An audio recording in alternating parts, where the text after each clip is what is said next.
Every city dweller who buys a country house goes through several stages of psychological evolution. At first, you just want to relax, roast barbecues, lie in a hammock, and watch the dandelions grow. But the earth has a strange, almost mystical power. Once you stick a small plant into the soil and see that first green sprout break through, that is it. You turn into a fanatical researcher, a self-taught agronomist whose winter thoughts are occupied not by holiday shopping, but by garden sketches and seed catalogs. That is exactly what happened to me. Our plot was originally planned exclusively as a relaxation zone. A lawn, a couple of decorative bushes, a small gazebo. That was our entire humble landscape. But one beautiful day, I realized that we absolutely needed our own fresh herbs for dinner. That is how it all began. A tiny patch of dill and parsley imperceptibly grew into a full-scale garden. But the real bone of contention, my personal agricultural drama for many years, was regular garlic. Growing large, juicy garlic that easily lasts in the pantry until the next spring is an incredibly difficult task. It requires not just physical labor, but a deep understanding of this amazing plant. In gardening circles, there is an absolute truth. Half of the success lies entirely in the quality of the seed material. The law of nature here is harsh and concise. If you plant large and good garlic, you will get huge, heavy heads that barely fit in your palm.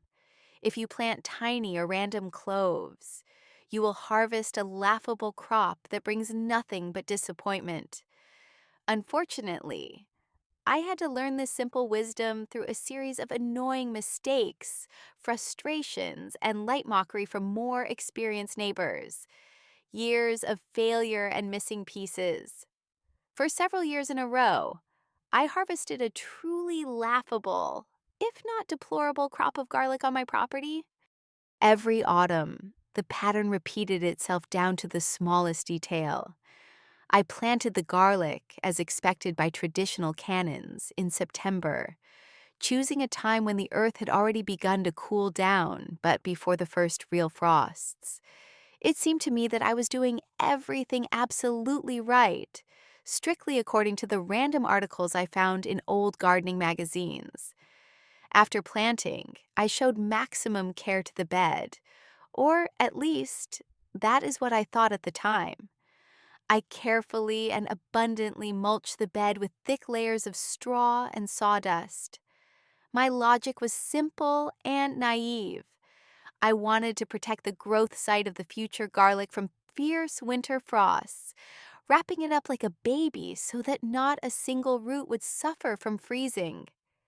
Having completed these autumn works, I went back to the city for the winter, confident that in the spring, the earth itself would do all the remaining work.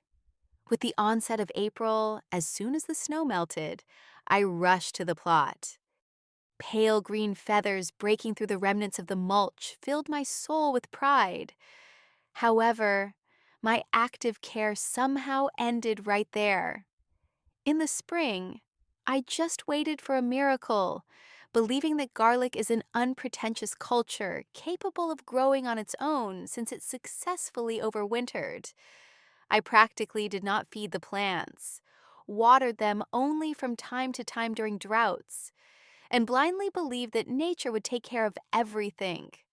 The result of such carelessness did not keep me waiting. When harvest time came at the end of July, I dug up the soil with anticipation and experienced deep disappointment every single time. Instead of the expected large heads, tiny, shriveled knots the size of a walnut were extracted from the ground. It was honestly embarrassing to harvest such a small crop. I just sighed while peeling these tiny things for winter preserves, wondering why other people grew garlic the size of a fist while mine looked like an absolute misunderstanding. The secret that changed everything. But in the life of every stubborn gardener, a turning point comes sooner or later.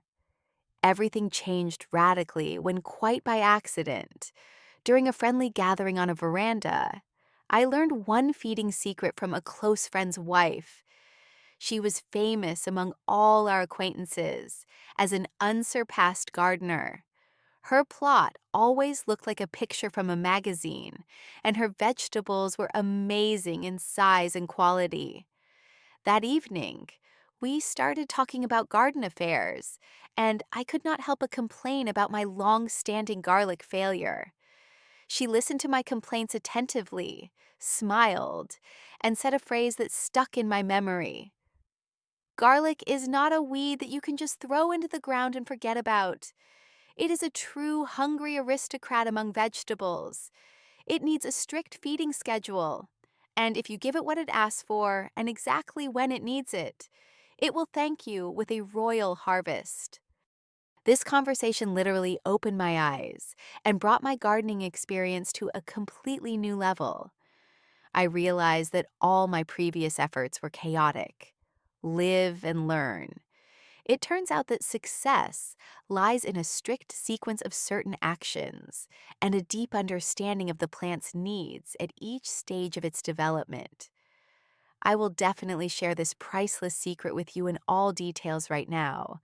But first, let us break down the typical mistakes that many gardeners make, which kept me from succeeding for years. Fatal mistakes to avoid. Surprisingly, statistics claim that the average resident of China consumes up to 10 cloves of garlic per day. For them, it is not just a seasoning, but a foundation of health and longevity. In our latitudes, this culture is also truly loved, appreciated for its unique aroma, pungent taste, and undeniable healing properties. However, despite this love, growing garlic properly is a delicate and difficult task. Because of its apparent moodiness, not all gardeners take it on, preferring to buy tasteless heads in supermarkets. A long time ago, driven by unjustified optimism, I gathered my courage and planted my first garlic bed, making a whole bunch of classic mistakes. Now, after years of trial, error, and triumph, I can call myself an experienced person in this matter and state with full confidence, you absolutely should not do this. Let us break down these blunders. First, planting warm climate garlic. One of the most common mistakes of beginners is using beautiful, large heads bought from a regular supermarket as planting material. Most often, this garlic is imported from southern countries. Remember, absolutely all garlic varieties are strictly tied at a genetic level to the climate where they grew and formed for generations. Supermarket garlic is used to completely different, much warmer, milder conditions and a long summer. When it hits our harsh soil with unpredictable winter frosts, it experiences colossal stress, freezes, gets sick, and yields a miserable result. Therefore, it is best to ask for seed material from trusted neighbors who have been successfully growing it for years, or purposefully buy it from local farmers. Local garlic is initially adapted to the whims of your region. Second, planting small cloves. When we sort through a garlic head before planting, there is always a temptation to use absolutely all the cloves, including the smallest ones located closer to the center. This is a huge mistake. From small depleted source material, a large healthy head will never grow under any circumstances. A small clove simply does not have enough internal supply of nutrients to develop a powerful root system in the first weeks of life. This knowledge became a real discovery and an unshakable axiom for me. Only the largest, firmest, perfectly healthy outer cloves are selected for planting. Third, planting in the same spot, which is a violation of crop rotation.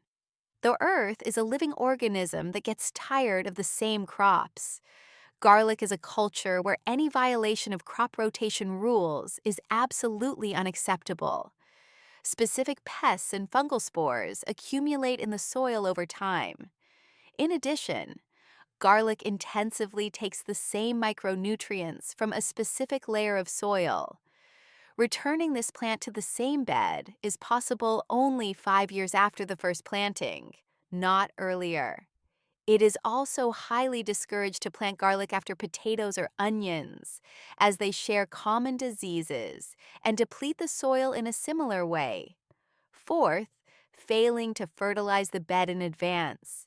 Some novice gardeners seriously and completely mistakenly believe that garlic can grow like a weed. This is a profound misconception. Garlic is extremely demanding on soil fertility and structure.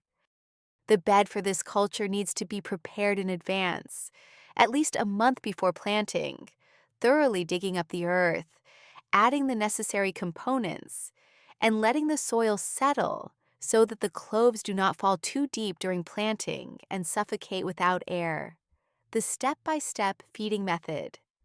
Now that you know exactly what mistakes to avoid, let us move on to the most important part, the secret and time-tested feeding system that completely transformed my garden. This method is based on a clear understanding of the garlic's growth phases and the targeted application of the right elements. It all starts in September. A proper bed for garlic must be formed in a sunny, elevated place where rainwater never stagnates. And the most important rule, there should be absolutely no fresh manure in the garlic bed. Fresh manure causes a rapid growth of weak, loose green mass, makes the bulbs soft, prone to rotting, and attracts a lot of pests. To create the perfect soil, use exclusively high-quality, well-rotted humus and composted plant waste.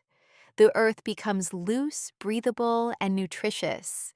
Then, in the second half of September, large pre-calibrated garlic cloves are placed in the prepared holes or furrows. The optimal planting depth is about 5 to 8 centimeters. But before lowering the clove into the ground, do one trick. Dust the bottom of the hole lightly with regular wood ash. Ash serves not only as a gentle, long-acting potassium and phosphorus fertilizer, but also protects the bottom of the clove from soil rot. Winter passes, the snow melts, and as soon as the plant gives its very first, timid green sprouts in the spring, it is time for the first, most crucial feeding. For this, use regular household ammonia. Why is this necessary? Ammonia is a source of easily digestible nitrogen, which garlic needs at the moment of the spring start to quickly build up a powerful green mass. In addition, the pungent smell of ammonia instantly repels pests that overwintered in the soil, such as the onion fly. To make the solution, take exactly 1 teaspoon of ammonia per standard 10-liter bucket of clean, slightly warmed water. This solution is thoroughly mixed and carefully poured under each plant directly on the bed, trying to get under the root. This strong nitrogen feeding does not need to be repeated. Doing it just once for the whole spring is enough to launch a powerful growth engine. Time flies fast. The garlic, having received a spring impulse from the ammonia, drives out thick green leaves. But by the middle of summer, around late June or early July, the plant begins a crucial internal process. The rapid growth of leaves stops, and all energy is redirected to the formation and filling of the underground head itself. At this moment, the garlic needs a completely different stimulus. The second time, feed the garlic with an amazing fertilizer made on the basis of regular baking yeast. Yeast fungus, getting into the soil, sharply activates the activity of beneficial soil microorganisms, accelerates the decomposition of organic matter, and converts the elements in the ground into a form most accessible to the roots. This is a powerful biostimulant of growth. For this feeding, use 100 grams of regular raw, pressed yeast. Crumble it thoroughly and mix it with 2 tablespoons of granulated sugar. Then pour a small amount of warm water into a deep container. Leave the mixture in a warm place for a few hours. When this mixture actively ferments and becomes covered with a thick head of foam, dilute it in 1 bucket of warm water. With the resulting nutrient solution, abundantly water the garlic bed under the root, having previously moistened the ground with clean water. But even this yeast feeding, contrary to the opinion of many, will not be the last in the season. To ensure that the heads do not just grow big, but also become dense, dry, and capable of being stored for long months, they need phosphorus and potassium, while nitrogen at this stage must be completely excluded. At the end of summer, when the garlic stalks are already curling, feed the garlic with a mineral fertilizer, such as superphosphate or potassium sulfate. This ensures the bulbs harden and prep for a long winter storage. The neighbor's laughter and the great triumph. When I first decided to put this method into practice, a real comedy played out on my plot.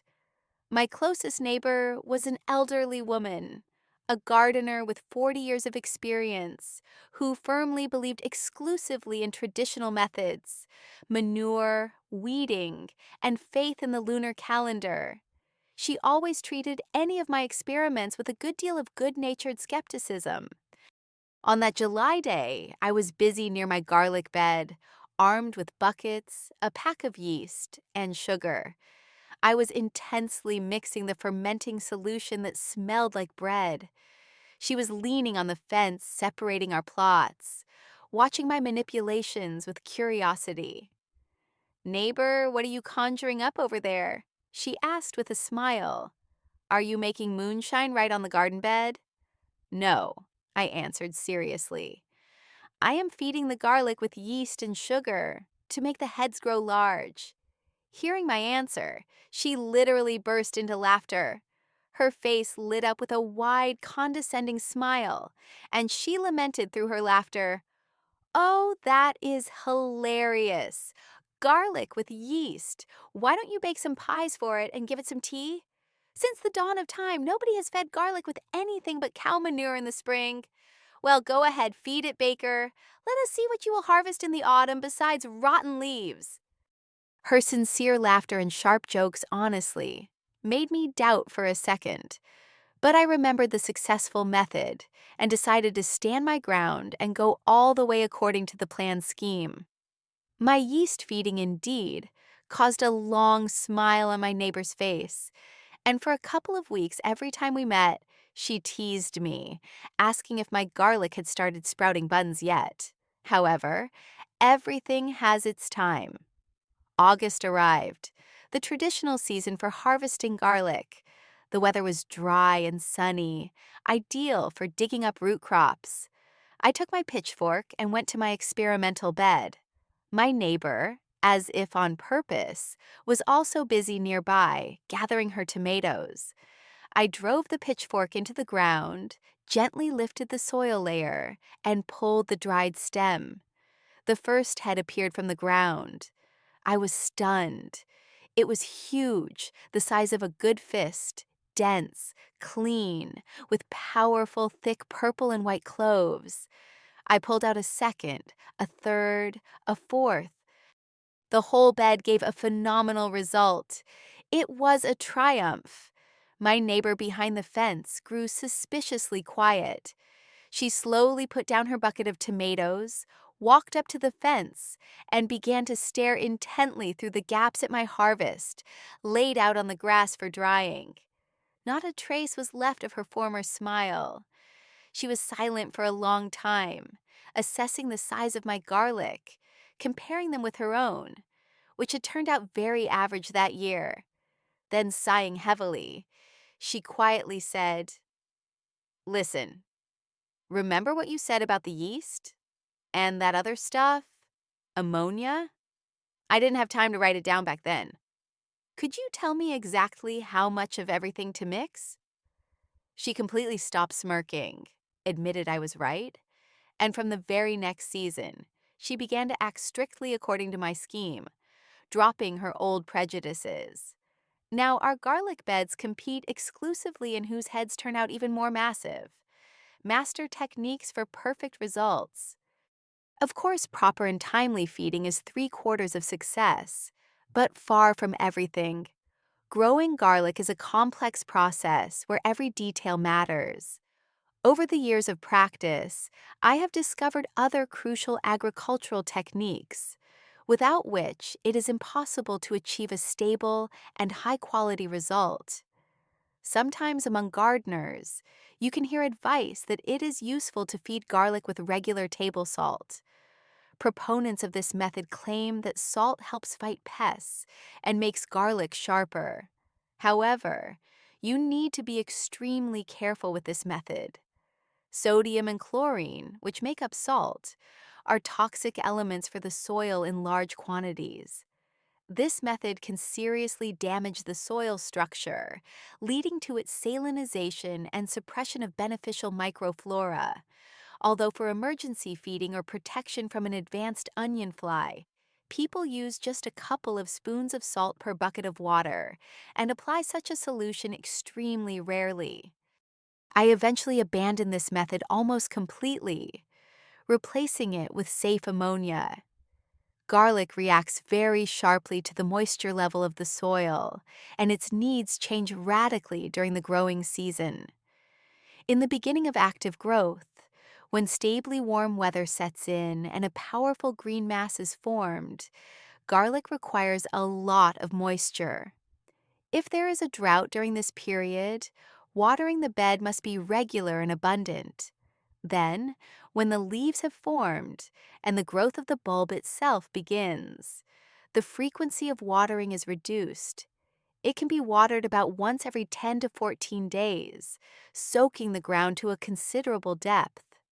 When the garlic heads finally gain their maximum weight in August, finishing the formation of protective scales, the culture is practically no longer watered. Excess moisture during this period will cause the garlic to rot right in the ground, and the harvested crop will be stored very poorly. One of the main secrets of the longevity of your garlic farm is the regular renewal of planting material. If year after year you plant only cloves obtained from your own harvest, the garlic will inevitably begin to degenerate. The seed material for growing garlic needs to be updated every 3 years. Otherwise, the heads eventually become smaller, lose resistance to diseases, and freeze out. To do this, use the method of growing from small air bulbs. If you need to get high-quality own seed material for the next year, then during the mass removal of garlic stalks, leave a couple of the most powerful, thick ones with unopened inflorescences on the bed. Wait until these stalks straighten out completely and the boxes at their ends burst, exposing small air seeds. Then these seeds are carefully collected and dried. In autumn, they are planted in a separate small bed. I often plant them in the immediate vicinity of a raspberry patch. This neighborhood is mutually beneficial. Garlic phytoncides repel raspberry pests, and the raspberry itself slightly shades the delicate young sprouts of garlic from the scorching sun. In the first year, round small bulbs grow from these tiny seeds. In the summer, these single cloves are dug up, dried, and in the autumn, they are planted as full-scale elite planting material. And in the second year, you are guaranteed to get full, giant, disease-free garlic heads from them. Garlic grown this way is distinguished by colossal, increased vitality, powerful immunity, and always grows surprisingly large. But no matter how competently you feed the garlic, what miraculous solutions you water it with, you must always firmly remember one crucial biological feature. This culture categorically does not tolerate even the slightest shading. Garlic is a true child of the sun. For planting garlic material, it is necessary to choose exclusively the most open, sunny, and well-lit places in your garden. In the shade of trees, shrubs, or tall fences, the leaves of garlic will stretch out, turn pale, and the head will remain underdeveloped and small. A huge role is played by the proper planning of the garden space, that is, the selection of the right neighbors in the bed. Garlic is an excellent companion for many plants due to its bactericidal properties. Good friendly neighbors for this useful culture are traditionally considered tomatoes and cucumbers, gooseberries and currants, as well as flowers like tulips and gladioli. To get truly large garlic heads, feeding the culture is not enough. You also need to perform one mandatory action: timefully and mercilessly break off the garlic stalks that the plant releases in early summer. If you miss this moment and allow the stalk to grow and bloom, the plant will give all its strength and nutrients to the formation of seeds, and the underground bulb will remain tiny. The stalks need to be broken off or cut as soon as they begin to curl into a spiral, leaving only a small stub.